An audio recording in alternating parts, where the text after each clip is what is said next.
जी अस्सलाम वालेकुम वरहमतुल्लाहि वबरकातुहू। जनाब अज माशाल्लाह दोस्तों की फरमाइश वास्ते प्योर मदरसा नस्ल दी माशाल्लाह 3 बकरियां की लाट आ गई ने। ते बड़े दोस्तों की फरमाइश भी आई कि फौजी भाई बिल्कुल तैयार बकरियां लिया दो जेड़े जनाब खूबसूरत होवन ते 4-4 महीना की माशाल्लाह गबड़ा पट्ठा लिया ने। और जेड़े मदरसा नस्ल कलर पाए जाते ना 3 ही कलर ते 3 कलर ही माशाल्लाह तुहानू चेक करवा रहे हैं।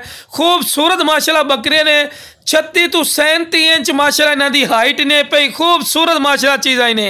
तो लो बिरा टोर फिर के भी खा रहे हैं कि सेहतमंद और माशाल्लाह एक्टिव ही ने, कोई लंगड़ियां लूलियां नहीं, सेहतमंद चीज़ां ने। तो लख रुपये की ब्रीड ने इंशाअल्लाह फौजी गोट फार्म ते 1000 रुपये मिल सन।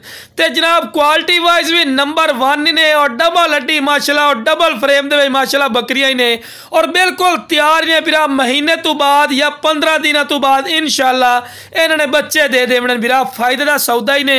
ते चंगे हवाने चड्डे माशाल्लाह चड्डे वेखो माशाल्लाह जिवें फ्रीजन गाय के चड्डे ना इस तरह माशाल्लाह इन्हां दे हवाने चड्डे बनते ही ने और डबल हड्डी है। तो लो बिरा सारी डिटेल नाल तुहानू हवाने चड्डे भी खा रहे हैं माशाल्लाह।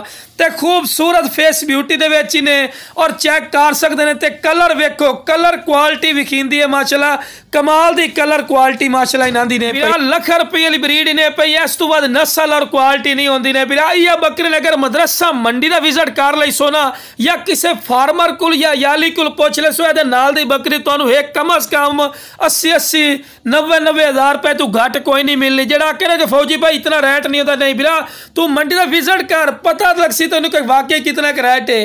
तैयार बकरियां लेकिन वेखो जी अपना रेट बिल्कुल जायज़ और मकूल होना ही ने।